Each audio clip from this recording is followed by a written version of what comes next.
Halo semuanya, kali ini saya ingin membuat sebuah segmen tersendiri yang membahas mengenai spiritualitas dan juga perkembangan diri.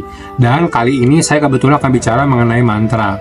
Mungkin teman-teman sering mendengar istilah mantra, bahkan banyak sekali orang yang salah persepsi, menganggap bahwa mantra itu adalah sesuatu yang menakutkan atau mengerikan, dan juga sangat mistik. Sebenarnya ini adalah pandangan yang keliru. Mantra itu seringkali membawa manfaat besar dalam kehidupan kita. Semua mengenai mantra itu tergantung dengan apa yang kita pelajari dan dengan siapa kita terhubung. Di alam semesta ini kita tahu begitu banyak energi, dan energi itu kita harus memilih mau terhubung dengan energi seperti apa. Ada energi yang sifatnya buruk, misalnya kita melakukan perbuatan-perbuatan yang negatif, nah itu akan membawa konsekuensi serta dampak-dampak negatif dalam kehidupan kita. Kita pun akan terlibat dalam sirkel-sirkel teman-teman pergaulan yang negatif. Nah, selain itu, kalau kita mengembangkan energi yang sebaliknya, kita melatih dalam batin kita mengisi dengan mantra-mantra yang positif, misalnya mantra-mantra para bodhisatwa atau sosok-sosok suci, guru-guru suci, itu akan membawa kita ke level pergaulan, level energi yang lebih baik, mendapatkan kebijaksanaan. Nah, kebijaksanaan ini levelnya lebih tinggi dari kepintaran. Pintar itu ada batasnya. Ketika orang mencapai tingkat tertentu dari kepintaran, ia akan menjadi lebih bijaksana. Misalnya, dia tidak akan berdebat lagi dengan orang-orang yang bodoh, tidak lagi berdebat mengenai hal-hal yang tidak perlu diperdebatkan, karena perdamaian itu lebih penting, misalnya seperti itu. Dengan mempraktikkan mantra ini, kita menanam benih. Kalaupun kita saat ini tidak mendapatkan suatu manfaat kebijaksanaan, seiring berjalannya waktu, ketika kita mempraktikkan itu terus, seperti bibit yang disirami lama-lama, kebijaksanaan itu akan tumbuh. Nah, caranya dengan melafalkan mantra itu berulang-ulang, karena energinya akan kita serap semakin banyak di dalam diri kita yang merupakan bagian dari semesta, sehingga itu bisa membawa kita ke level kesadaran yang lebih tinggi. Itu disebut prajna. Sedangkan ada juga mantra yang sifatnya duniawi, misalnya untuk menolong kita dalam keberuntungan, rezeki, gitu. Jadi ada tergantung tujuannya. Kadang-kadang orang yang belum ada di level rezeki yang stabil itu sangat sulit untuk mendapatkan level kebijaksanaan. Makanya mantra-mantra rezeki juga sangat penting untuk membuat hidup kita stabil, sehingga kita bisa mempelajari level yang lebih tinggi atau prajna. Coba bayangin kalau orang kelaparan, itu mereka pasti nggak akan bisa berpikir untuk bijaksana. Mereka akan saling sikut-sikut, yang penting gue bisa makan, kan kayak gitu. Nah, makanya mantra itu ada yang duniawi, ada yang sifatnya adalah spiritual, kesadaran tinggi gitu.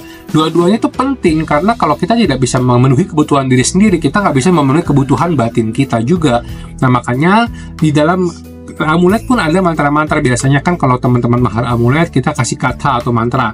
Itu adalah akses menuju energi semesta, mempermudah rezeki, mempercepat keberuntungan, memaksimalkan paramita atau karma baik yang kita miliki. Sementara untuk mantra-mantra dari para bodhisatwa itu membantu kita mencapai pengetahuan yang banyak, pengetahuan yang lebih tinggi, karena ini sangat sulit sekali dijabarkan dengan kata-kata. Karena pengetahuan yang hubungannya dengan semesta itu adalah soal rasa, dan soal rasa itu harus dialami.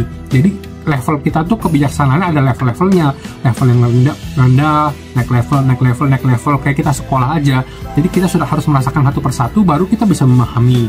Itulah kenapa ada disebut beyond words atau lebih dari kata-kata. Kalau kita mempraktekkan mantra, itu kita mempraktekkan hati kita, pikiran kita itu terfokus pada bodhisatwa atau sosok suci yang kita tuju, supaya kita bisa mengembangkan batin kita, supaya kita bisa mendapatkan pengetahuan yang lebih mengenai kehidupan ini, mengenai dunia ini. Kalau kita melafalkan mantra-mantra yang tingkat tinggi ini akan membawa kita ke penghidupan yang baik dalam jangka panjang. Dalam jangka panjang seperti apa? Yang dalam berbagai kehidupan. Misalnya, kita sudah meninggal, terlahir lagi di alam berikutnya, itu akan kita mendapatkan manfaat dari pelafalan mantra ini karena membawa paramita dalam diri kita. Tapi tentunya ketika kita melafalkan mantra itu harus dengan keyakinan. Karena keyakinan yang besar, ketulusan, dan fokus itu benar-benar bisa membawa parami yang besar lewat praktek mantra. Nah, makanya mereka yang mempraktekkan mantra itu harus sepenuh hati. Hatinya itu harus ditujukan kepada bodhisatwa yang dimaksud. Karena nanti akan mendapatkan bimbingan, biasa lewat rasa, kadang-kadang lewat mimpi, dan sebagainya. Ini untuk part 1 dulu ya. Nanti berikutnya saya akan membahas mantra dari sisi yang berbeda. Karena ada juga mantra-mantra yang terhubung dengan alam berbeda. Dan ini sangat kental sekali dengan spiritual-spiritual di berbagai negara. Kalau mau sharing lebih lanjut, yuk komen di bawah.